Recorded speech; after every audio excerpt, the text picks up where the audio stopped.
Senator from Dorchester, what purpose do you ask? On the bill. You're recognized. Thank you, Mr. President. So members, that's the amendment that we just adopted. Was that language? I'm happy to take any questions. Senator from Charleston, Senator Campson, what purpose do you ask? Entertain some questions. Certainly. First of all, you mentioned that DNR and DES had a role. I could not find that in the bill. I see at the beginning of the bill the entities that you would expect, but I didn't see them listed there. Do they play some other role? You're talking about in the coordinating council. Yes. And that might have been my mistake. Not on the coordinating council. They certainly will play a role in the NEPA permitting process. Okay. Are you aware, I just became aware of this just a couple weeks ago, that there's toll fraud. Have you ever heard of toll fraud? Senator, I think there's probably, you could add fraud to the end of just about anything, but I would believe that there's toll fraud. Particularly in New Jersey, apparently. Shocking. I just recently had to help someone who was my mechanic. He used to be the mechanic on my boats when I owned the Fort Sumter Tours, and he's been getting a bill every month from New Jersey, from the Jersey Turnpike or one of those turnpikes up there, and it's very difficult for them to get away from that. It's very difficult as far as they keep sending them and sending the invoices and threatening legal action. If we're going to go heavy on the tolls, I hope that's something that we will really take a close look at and try not to let that happen in South Carolina. Sure, Senator. I mean, I think I'm not sure if you're speaking of legitimate billings from the New Jersey Turnpike, or you're talking about the text that you're getting that says, "Hey, you owe a fine. Click here to pay," type thing. No, what it is they send a picture of his license tag that they fabricate, I think, maybe. Right. And they sent him a picture that was on the toll, that was on the Jersey Turnpike, and you got to pay us $60 because you didn't pay your toll. Yeah, I've seen that. As a matter of fact, Senator, did you know that I received one of those letters personally just the other day, but it wasn't from the New Jersey Turnpike. It was from a parking garage on Main Street. It did the same thing to me, sent me a picture of my license plate. And you never were there? No, I was there, but it was... So you're guilty. Did you pay...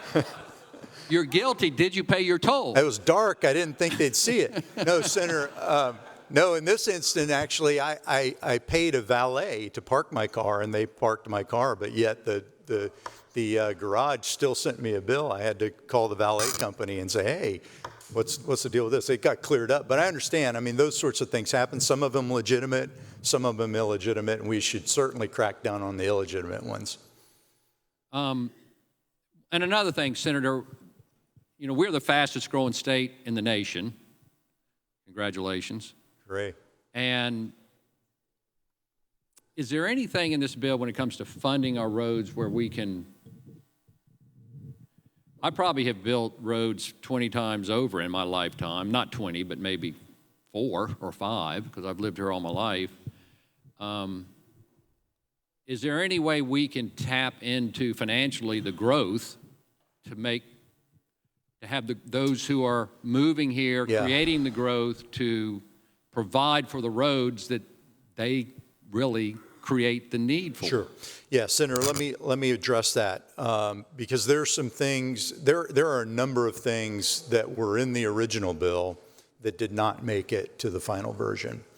And several of those were funding mechanisms. And one of the funding mechanisms was a growth mitigation fee that would be implemented on the construction of new homes in a community to be used on roads and infrastructure there in that community. I think many of us on the committee felt as though that was a wise discussion, at least to have. However, at the end of the day, there were a couple of other revenue-generating items that were in the bill, and after some conversation at the subcommittee level, we just felt as though it would likely be challenged on the House side of saying, hey, you're initiating a revenue, you're raising a new revenue stream. You know, we saw this in bills that we had previously sent over to the House, and they threw out and didn't even take up because of those concerns. So what we decided to do, we believe that a lot of the things, everything really in what you have in front of you today is necessary to restructure the agency. It's probably not going to fix every problem that we have, but it's a necessary component. The thought was let's remove the pieces that could get us wrapped around the axle, pardon the pun, and just get this piece, and then deal either. Hopefully the House will see the wisdom in. Did you say the House and wisdom in the same sentence? I know. Senator? I'm trying, Senator. Hopefully the House will see some sort of wisdom and include that, or else we take up funding separately. But I think I would tell you that I don't think there's a member on the subcommittee that doesn't believe that that what you're describing needs to be part of our plans going forward. Did y'all have a particular plan with any specifics to it on how that may happen? There were, Senator. I don't know that I have the original bill in here. It's a long bill. I can't remember what page number it is, but there were specific figures that would be used per new construction. And actually, Senator, the interesting component to that is the Home Builders Association spoke in favor of those mitigation fees. Senator, you know, there's a difference between fees and raising revenue. I mean, I think actually we might not run afoul of that. Have we really researched that heavily? I think the decision was made that there was enough gray area there that we didn't want to run that risk of having a bill that we believe needs to be done this year to get caught up in that. How about your good idea? If we do the research, maybe in a separate bill we could do that. I think we could certainly look at that. Not jeopardize everything else. I think we could certainly look at that, all your sure. work product in this bill. Sure. There's a couple other conversations, Senator, going on with that.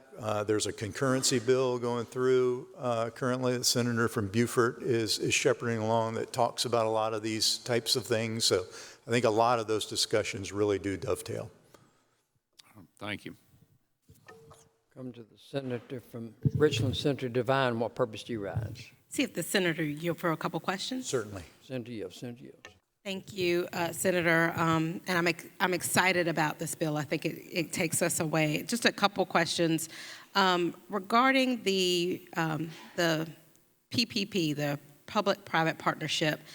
As they build and finance, is there a certain amount of money that they'll collect that goes to the debt service, but a certain part will come back to the state, or would we forego revenue until the project is completely financed? So there are a lot of different, I was looking there are a number of different types of these P3 programs, and it really depends on the program. They range anywhere from build finance, where you hire a contractor and the contractor actually finances the project, on up to these revenue risk, where they design, build, finance, and operate the roads, right? And there's a lot of different versions in between each one of those. So it's hard to answer your question. It depends on the contract type, but in most instances, it's designed to pay back the builder the cost, obviously, that they spent to build the project, to maintain the project over the lifetime of the project. And then a lot of that revenue also comes back to be reinvested in that local community that road is operating in.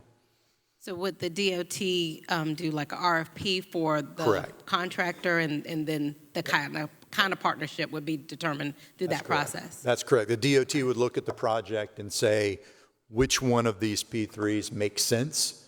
And they would put out the RFP for that, we'd get bids, and they'd go from there. If all of those, however, have to run back through JBRC and SPA, so there is additional oversight on the structure of the contracts and how we're doing it, what roads we're thinking about relinquishing some control to a private entity, those sorts of things, they all have to flow through the additional oversight. And then, Senator, go to toll, since we don't have it. I've driven through other states and I've seen it, don't know a whole lot about it. I've gone to states that have that easy pass, that I assume you have to have something in your car that does something, and then I see the HOV lanes that as long as you've got 2 or more people, you can go in. Right. You mentioned choice lanes, or pretty much all of that is on the table for DOT to make recommendations, or are we looking at a particular type of model? No, I mean, I think all of those options would be on the table depending on the project. So what DOT would tell you, I think, is some projects make perfect sense for the revenue at risk model. Other projects, there's just not enough traffic to make that a reasonable choice to get an RFP, and probably you wouldn't get many RFPs on it. So it really depends on, one, the project, to the overall cost, and also traffic counts to see which one of these programs is going to be best suited. And then you mentioned pothole mitigation, and that sparked my interest, but Yeah. I'm not exactly sure what you mean by that. So I hope I don't put words in the Senator from Pickens' mouth. This is kind of his idea, but the idea was to have on your phone and GPS coordinates where I could stand here, if there's a pothole right here, I could report the pothole to DOT. They'd know exactly where it was, exactly what the problem was. But not only that, when they came out to repair it, and I think this is where the Senator from Pickens was getting at, it wasn't just some superficial fix. It was we're going to come out and we're going to do an actual true depth repair on that piece of road. So we're not having to report it every 4 months, right, after it gets fixed. And so if there are local governments who take advantage of the taking over of roads, will there be some system because our constituents don't know right now, they don't know what's a city road, what's a state road, what's a county road, and that's part of the problem. Sure. But if we go to this, is there some kind of cohesion between local and state, so that if someone knows I'm reporting something, it's going to get to who it needs to, and it's going to get taken care of? I think that's going to be in the devil is always in the details, Senator, as you know, but I think that would be one of this is a DOT program, so it would be reported to the DOT. I would hope, I would expect that there would be some sort of functionality that when that came in and DOT recognized it wasn't a state road, that they passed on that information to the locals. Or it may be a function where the GPS app says, this is a county issue, contact your county. But as you know, Senator, I'm sure you do, but for those who may be watching, there is a way that you can log on to DOT's website today, do some of this, but also find out if a road is a state road or a county road too. Unfortunately, people don't like to do They that. don't like to do They like that. to call their senator They about do. city They do. roads. Thank you, Senator. I Yes, appreciate ma'am. it. Senator from Greenwood, and then I'll come to the senator from Anderson. What purpose do you rise, Senator from Greenwood? Will the senator yield for some questions? Certainly. Anybody else for questions? In reviewing the bill, I'm a little concerned about, again, the funding and the fees and whatnot. On South Carolinians, it's a tough time right now, so we need to make sure that we cut their taxes and we do all things we can do for them. I don't want to inadvertently somehow increase their tax. But this bill is fine. Don't misunderstand me. We've got to start making the electric folks start paying their portion of the road tax, et cetera. sir. What I'm concerned about is, are there any limitations, or can we build some limitations in this to make this bill better by restricting the amount of any increase that they may try to put on us? Well, I didn't see any limitations. there is no revenue in the bill other than providing the ability to toll. Are we going to leave that to the House to come up with the amounts, and then whatever limitations, and then we get another bite at the apple? The tolls in here, I think the ones that you should be the most concerned about or aware of. Right now we have the ability to toll, right? The General Assembly can choose to toll, and then we can direct DOT on what those costs are. The tolling in this is through the P3 arrangements primarily, and those tolls will be determined by the company that is actually building and contracting the roads, right? So they will base those tolls on the economics that it took them to construct and operate and maintain that roadway for the period of time that it's been granted their authority. Right, we have one up in I-25 going to Greenville, where we take 25 and then you can cut through and get to Greenville quicker. And it's a toll road, and it's been successful and whatnot. And that's fine. Again, I'm not questioning that. I just want to make sure that the amounts that are some way limited, to make sure that we get a commission that decides it's going to raise rates tremendously or fees tremendously.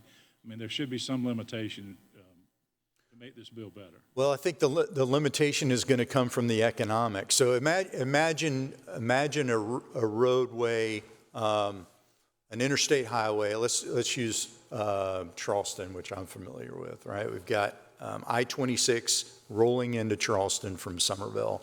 Highly congested piece of roadway. In this idea, it would be there's 4 lanes there now. We're going to add 3 lanes there now, 4 in some areas. We're going to add 2 more lanes, right? We contract with a P3 company to build and operate those 2 additional lanes. Those would be toll lanes. So the lanes that are there now existing are completely free to our citizens to use, with no out-of-pocket dollars other than their normal tax dollars. The 2 new lanes would be controlled by the toll, and the toll would be determined based on the traffic usage. I would imagine there would be surge pricing. The more people are on there, the more expensive it gets, because the idea is to alleviate traffic altogether. So the economics would control the toll price. From a macro sense, just want to make sure that we don't inadvertently, we're trying to cut taxes for people in South Carolina. I don't want to come up with a fee, that increases their tax, or a bill that increases their tax. I just want to make sure that we limit it to the economics. Understood, Senator, and I think that's the beauty of the system, is that somebody has the choice not to use it at all and not pay the tax. Senator from Anderson, Senator Gambrell, what purpose do you rise, sir? Senator from Dorchester, would you for a few questions? Senator, you for questions. Certainly. Senator, Thank you for your work on this. You mentioned county transportation committees. The two counties I represent, Anderson County has a county transportation committee with members appointed by the delegation. Abbeville County does it through county council. Did I understand right that now all counties will have a county transportation committee appointed by the delegation? That's correct, Senator. Okay. That's correct, Senator. Also, there's a formula allotting funds. 2/3 goes to local roads, 1/3 goes to state roads. Is that addressed? That's the same. I don't think we changed that, Senator. Okay, all right. Was there anything in there about easing procurement issues or anything?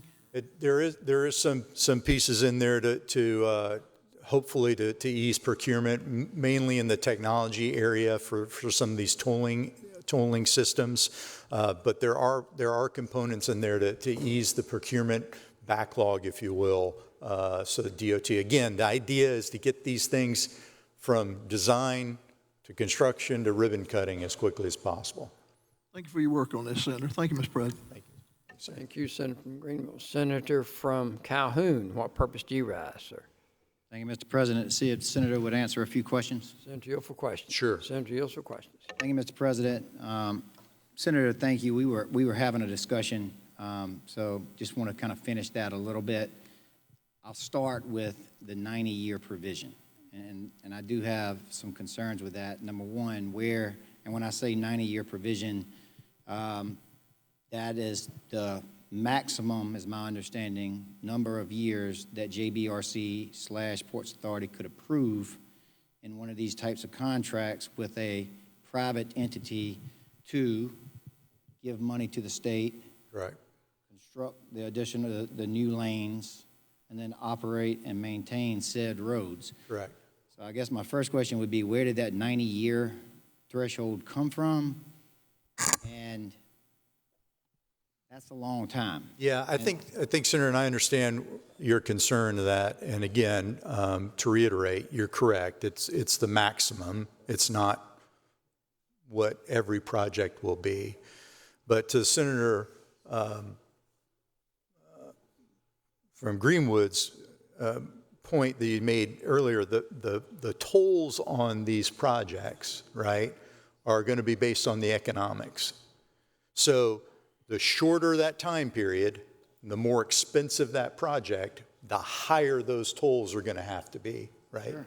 So what we wanted to do was provide enough flexibility for the department and for JBRC and for SPA to kind of evaluate these contracts to make it fit. I don't think anybody wants to give carte blanche, for 90 years if it's a project that the economics only suggest it should be for 15 or 20 years, right?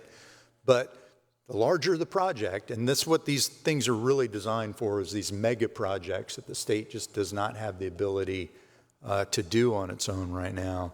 These mega projects are going to be very expensive. So providing some space for them to create a contract that works not only for the contractor, but for the state and for the citizen, that's where the flexibility came in. I understand that, but therein lies my concern. I mean, I think that we all can look back over periods of time, and history has shown us that maybe sometimes we were too aggressive. Understood. In some of the ways that we may have gone after certain economic development deals. Maybe we could have got the exact same thing without giving up so much. My concern would be is that we're going to have this new program that's in place. Everybody's going to know we're not going to get this 526 built without this. Everyone's going to know we're not going to get this new interstate to Myrtle Beach built without this. And then we are in a position to perhaps have to give more than we actually should. And I'm just looking for a way to ensure that we don't get taken to the bank by some unknown entity right now that's out there. And I'm just, was there any consideration given to say maybe 50 years, but then if there's some type of evidence shown that recoupment of the investment had not been returned to the private investor, that we could extend it out further? It just scares me that we're going to have two smaller entities, JBRC and SPA, that are going to be faced with, I can envision, extreme pressure in certain cases to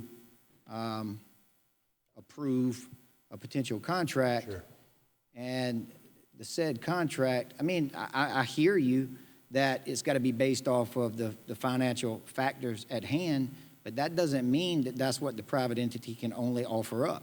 And they can say, I get it, but if you want me to come in and bring these billions of dollars and build this road for you, this is what it's going to take. So I don't know that necessarily, and then at that particular point, I'm just scared that over a period of time, we paid for two roads rather than one.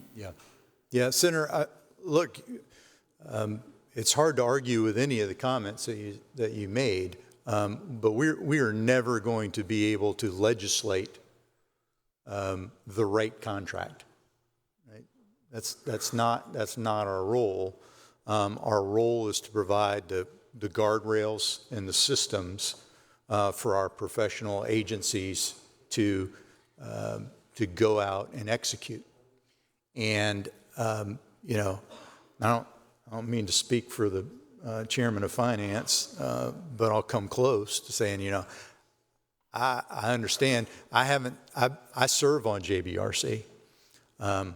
I haven't seen anybody try to pressure us to do things.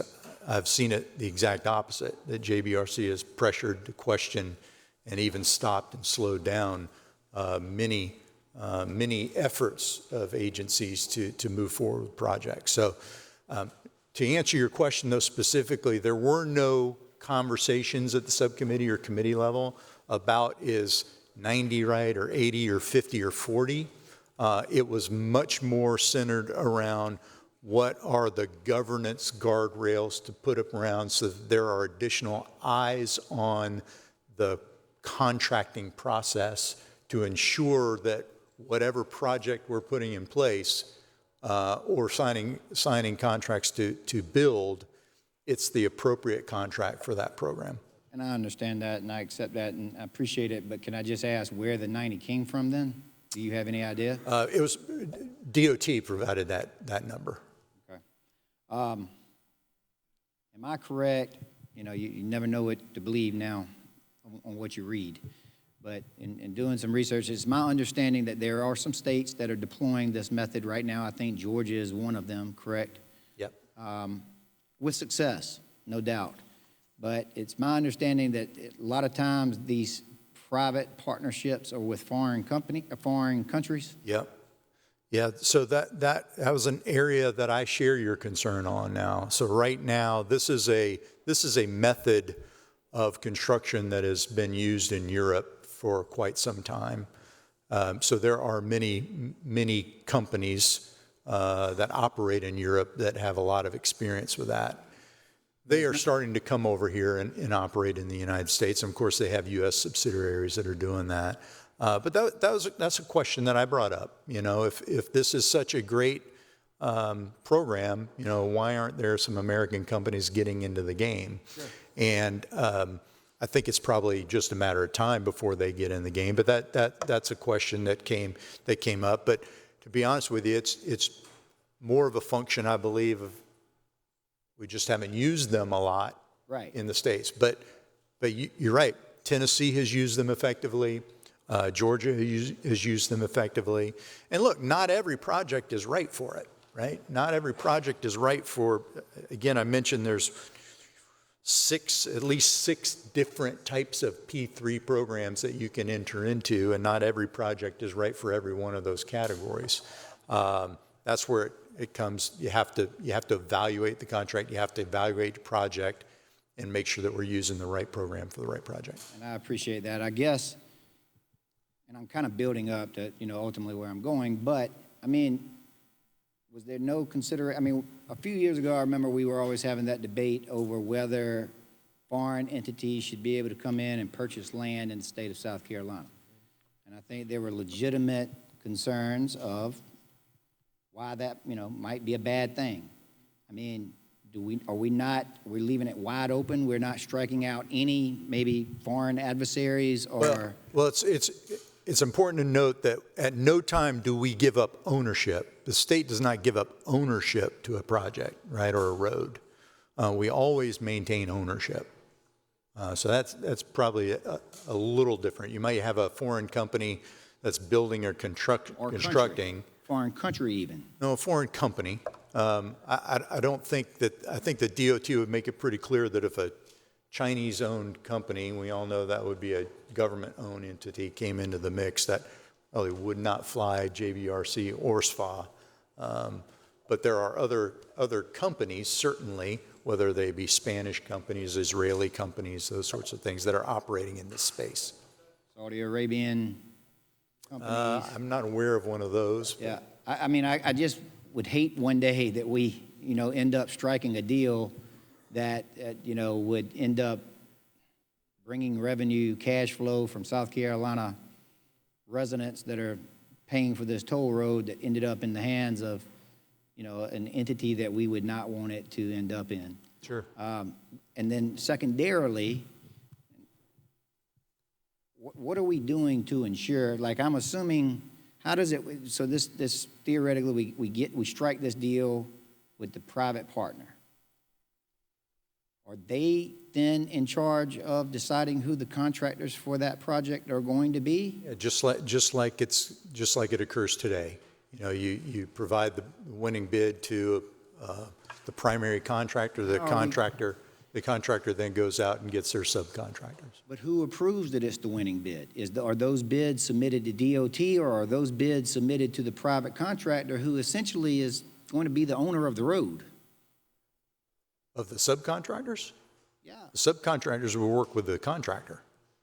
And that's what I'm saying, but Yeah. who is going to decide on the contractor? The contractor. The contractor is going to decide on the contractor? Correct.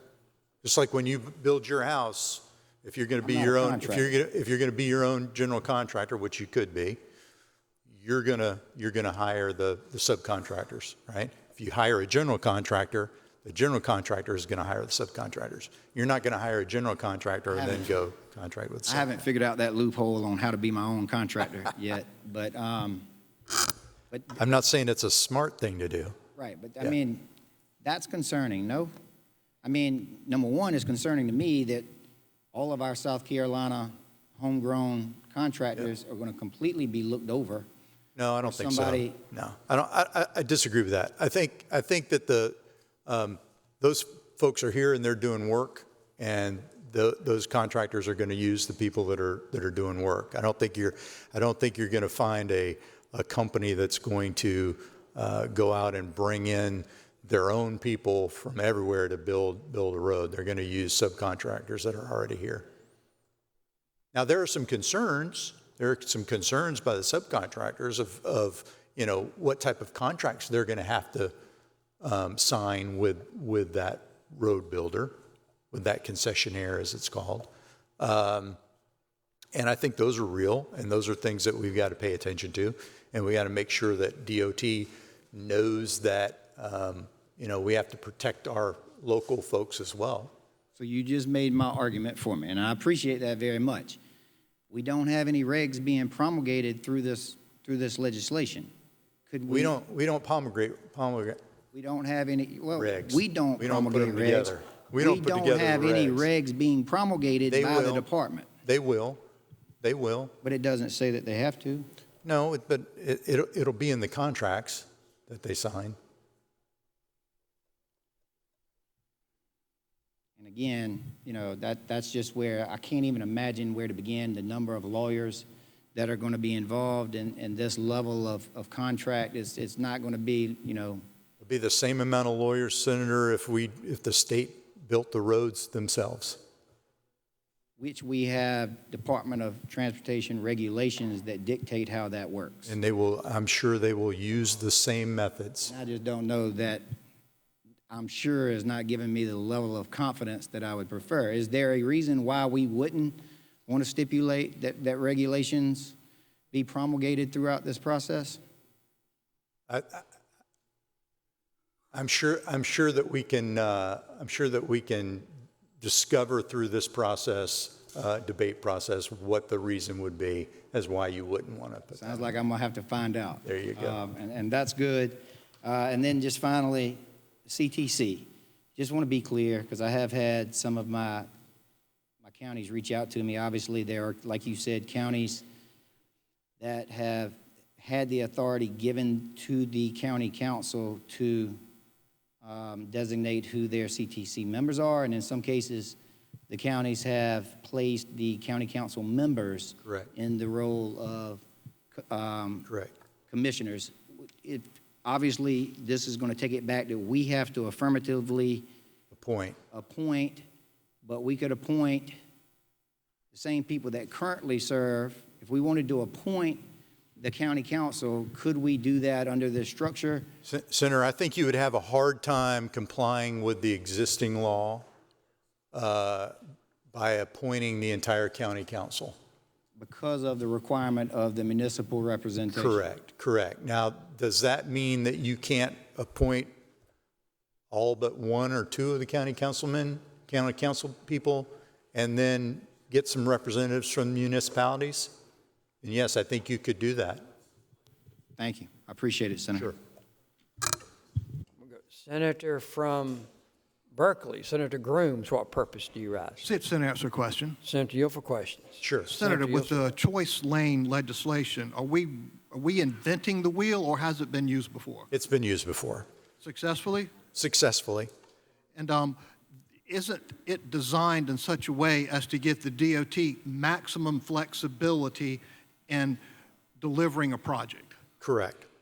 And at any time moving towards a choice lane program, isn't it in the bill right now where we give DOT more flexibility in tolling facilities where they could do it themselves? That's correct, Senator. And isn't it So true we don't that we don't have to give the tolling over to the concessionaire. so as the DOT explores the best option at the least cost to the facility, at the least cost, and also in the time it takes to build it, aren't all those baked in considerations? Yes, sir. And at any time would the DOT then say, if we believe it's in our best interest that we do this all in-house? Do they have that They flexibility? have that flexibility, yes.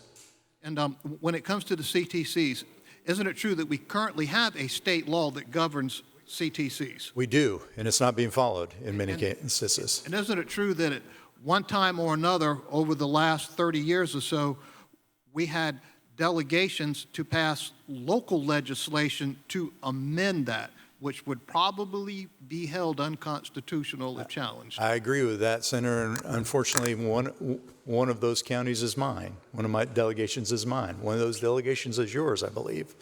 And so what we're proposing here would be to go back to the original legislation, that the unamended legislation that was passed years ago governing CTCs, where there has to be municipal and other representation on the CTC. Just going back to the existing law, Senator.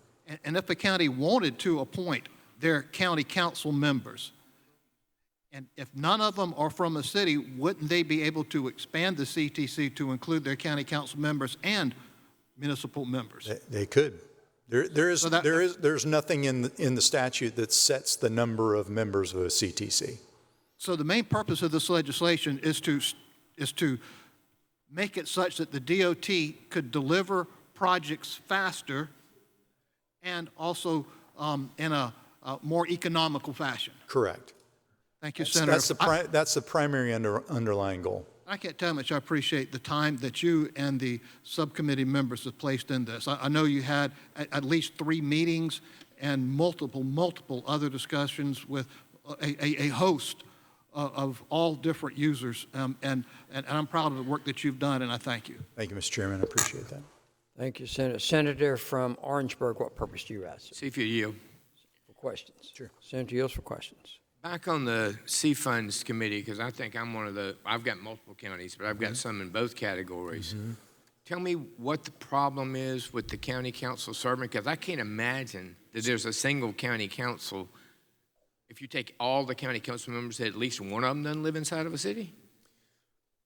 There may be some. But what if they're not? Then they're in violation of current law if they don't have a municipal representative on the CTC. What is a municipal representative? Somebody who represents the interests of a municipality. And I think we could get into that discussion whether that person has to be, does that person have to be an elected member of the town? Does it have to be somebody, a citizen of the town? Does it have to be someone that just has an affinity for the town? You could have all kinds of those discussions. Right, which gets at the county council that represents that area has got to get the votes of the people inside that town. Right? I agree. Well, so why are we? I'm just confused as to why we're changing it, because in some cases it's working, and so if it is working, why would we? Why don't we try and fix the areas that's not working, then abolish the entire system? Yeah, I think, Senator, the discussion is most of the state follows the current law, where the committee is appointed by the delegation. And then there are these one-offs. There's 1, 2, 3, 4, 5, 6 where the full county council serves. And then there are a handful of others, like in my county, where we have delegated the appointment authority to county council. And the idea was to just bring it back in line with current law, have everybody treated the same. Well, the reason that there are variations is because one size doesn't fit all. And there are counties in which it works and counties in which it doesn't. Yeah.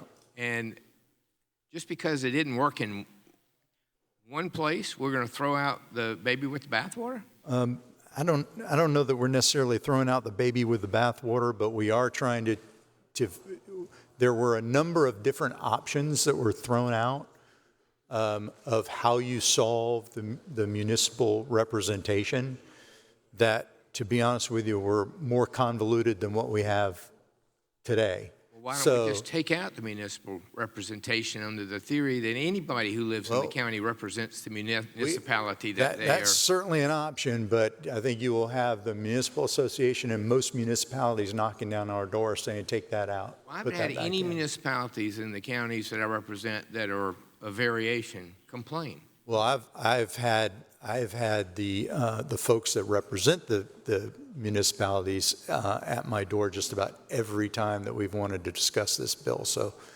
I would take the opposite approach. Maybe you need to change it in Dorchester, but don't force me to change it somewhere else. As I said, I'm with you. I think Dorchester is one where it's working pretty well. Right. I mean, we don't have a whole lot of problems with it. But well, here's what I'm getting at. You and I can't even agree on what municipal representation means. So why are we trying to say that means something if it doesn't mean anything? Yeah. Well, I think without defining it. I mean, if we're going to define it and say that you've got to have at least one mayor or you've got to have at least one town councilman, but that only affects that one. That's right. Town. So that's the point that I was making earlier. Those types of options were put forward in subcommittee as potential amendments to that. And every time it was like, well, what do you do when you've got 5 municipalities in a county and, you know, this municipality's got 1 municipality? That's why we said, bring it back to the original law. You're like my county, delegation. and you've got like 15 municipalities. Right. You couldn't possibly put somebody from every. No, and I don't think the intention is to make sure that every municipality is represented all the time. I think the point is you're having a municipal point of view on the CTC. Okay, let's say that I agree with you that that's important. What does that mean? Can it mean that a county council person whose district encompasses a municipality counts? I would, from a delegation appointment process, I would probably look to my municipalities and ask them, who do you think we need to have on here? Well, and aren't you going to get the answer that whatever the biggest municipality with the most votes in your district is going to say somebody from our town? Maybe. Because they're not going to say somebody from the smallest town. Maybe, but I haven't met a member of this body who's a shrinking violet that didn't want to push back against something that the delegation didn't want to go along with. Well, that's why I'm trying to push back against you now. My delegation is fine with the way things are working. And you can't explain to me what I've got to do to make that right. Let's take my example. I've devolved the appointment authority to county council in one of my counties. They appoint the 5 members. Right. I guarantee you, if we go and look at those 5 members, one of them lives inside of a town. Okay. It'd be hard not to. Okay. Do I comply? I think you would comply. Then what's the problem? Because in other other communities, ask me to do the same thing over again? In other counties, it may not apply. Well, then they can change it. We're changing it. No, I'm not. I have it working exactly the way it's working now, and it's working just fine. And y'all are trying to undo that system, but you're not telling me what I've got to do to comply, because you just said if I did the same thing I'm doing, I'd be in compliance. We're trying to undo the system that as we look at the existing statute, it does not comply with the original law, and that's what we're going back to, the All right, original let's law. go back then. What does the original law say? The original law says that the county delegation is responsible for the appointment of all members. But no, I think, doesn't the original law currently say, notwithstanding the other provisions of this section, the legislative delegation of a county may delegate? That's the existing law. Yeah. So what law are you pointing to? One that we've already changed? The law that requires that the delegation is the appointment authority. That's not even the Unless current, unless you change it by local legislation. it doesn't have to be by local legislation. If we adopt this language that I just said, notwithstanding other provisions of this section, the legislative delegation of a county may delegate, then we're leaving option 2 still open. Well, we've decided that we pulled it back to the delegations to make it consistent across the state. Okay. Are you trying to advance this bill today? It doesn't look like it. Okay.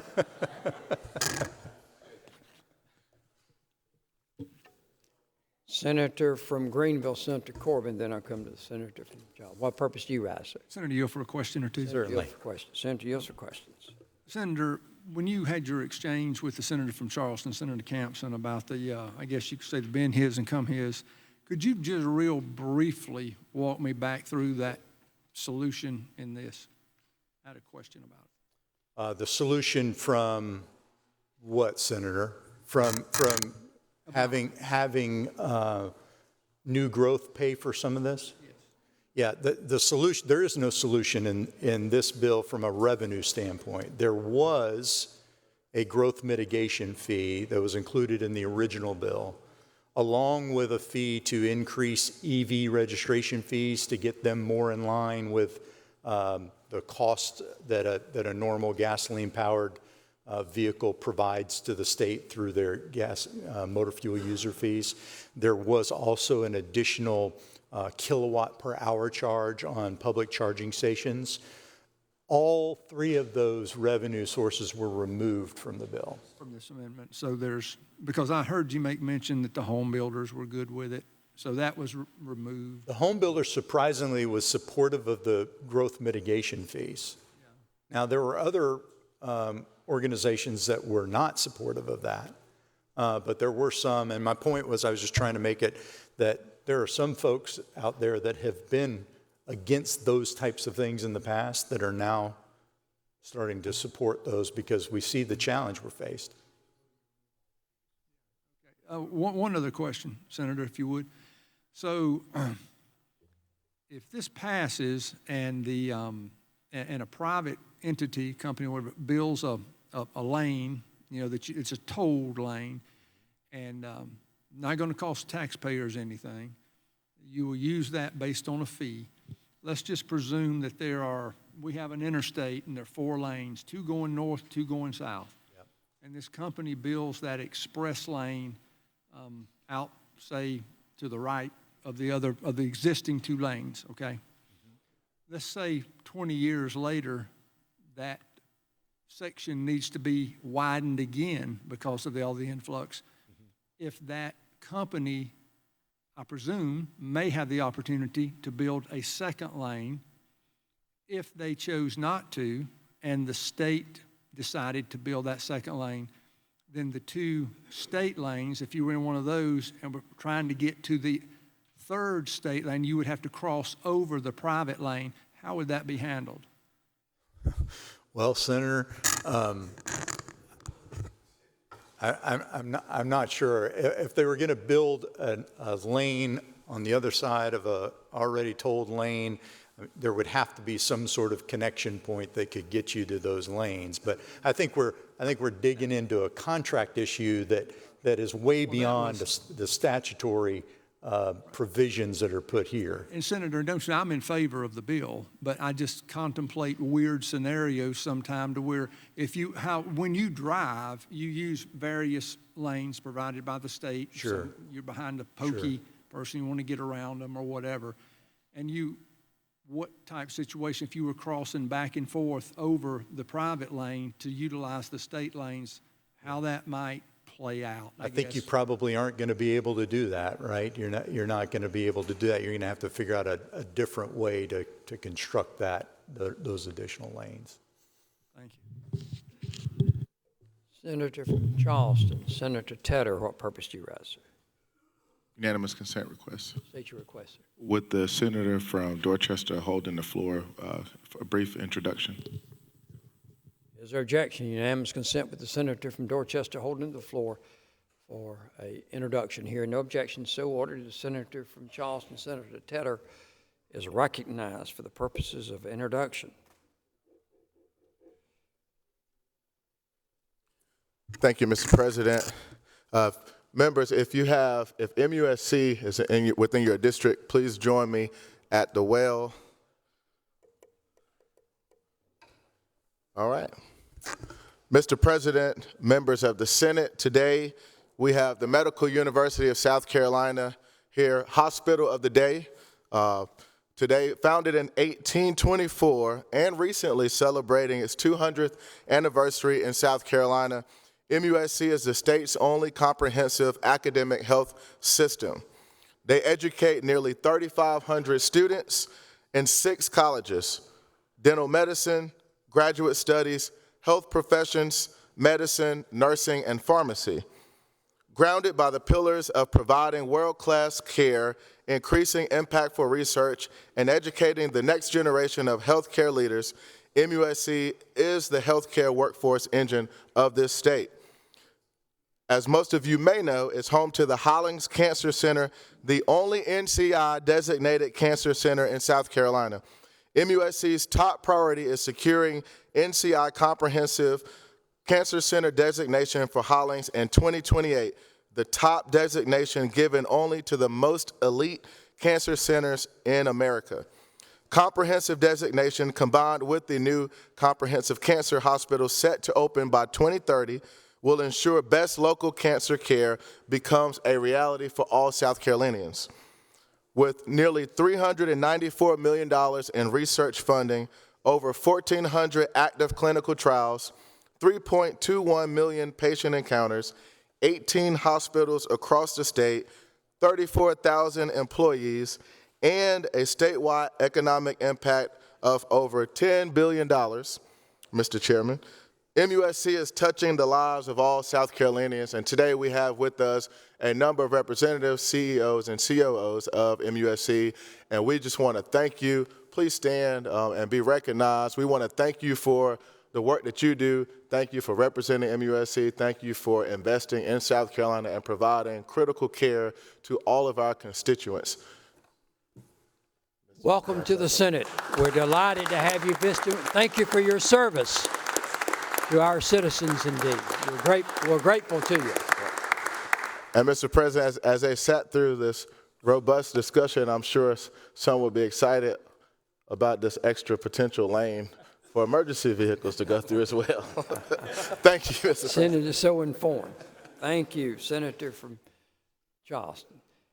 Senator from Dorchester retains the floor, answering questions. Senator from Newberry, what purpose do you rise, sir? Mr. President, see if the senator from Dorchester would yield for a couple questions. Senator, yield for question. Yes, sir. And Senator from Dorchester, did you know Senator from Charleston, they introduced MUSC and said if there are any senators that are in MUSC's area, I don't know of a single one in South Carolina that's not in the MUSC's area. They got so many places all over the state. They're in every county, I think, almost in the state. Enough. Did you know? Fair enough. Senator, you piqued my interest a little bit earlier. Someone asked you about the County Transportation Committee and the assignments like we currently have. There are 3 ways now that we can dispense the county transportation funds. One is we name a county transportation committee in our counties. I have one of those. Got another county that we have the county council to dispense those funds.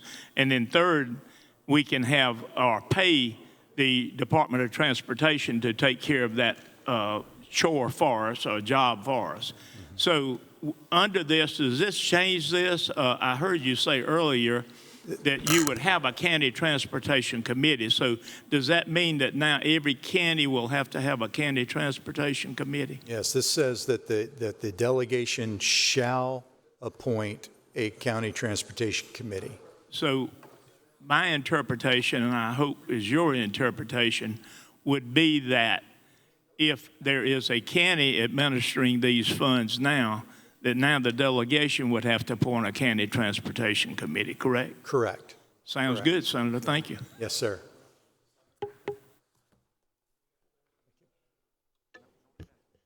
Thank you, Senator from Dorchester. Senator from Orangeburg, what purpose do you rise? Move to carry over. Motion is to carry over. All those in favor would say aye.